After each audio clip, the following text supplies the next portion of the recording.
निवडणुका आल्या की नवीन निर्णय घेणं हा निवडणूक आयोगाचा ट्रेंडच बनलेला आहे। आता स्थानिक स्वराज्य संस्थांच्या निवडणुकांमध्ये व्हीव्हीपॅट मशीन न वापरण्याचा निर्णय म्हणजे पारदर्शकतेवर सरळ सरळ घातच नाही का, असा प्रश्न आता उपस्थित होत आहे। अलीकडच्या काळात निवडणुका आल्या की निवडणूक आयोग नवा निर्णय घेतो आणि नव्या वादाला तोंड फोडतो। यंदाच्या स्थानिक स्वराज्य संस्थांच्या निवडणुकांमध्ये व्हीव्हीपॅट मशीनचा वापर होणार नाही, अशी माहिती निवडणूक आयुक्त दिनेश वाघमारे यांनी नाशिक जिल्ह्यात दिली।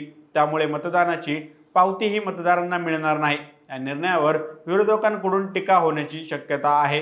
सर्वोच्च न्यायालयात आदेशानंतर राजकीय पक्ष आणि नागरिकांचे लक्ष या निवडणुकीकडे लागलेलं आहे। आयोगाने तयारी सुरू केली असून दिवाळीनंतर निवडणुकांचा बिगुल वाजणार आहे।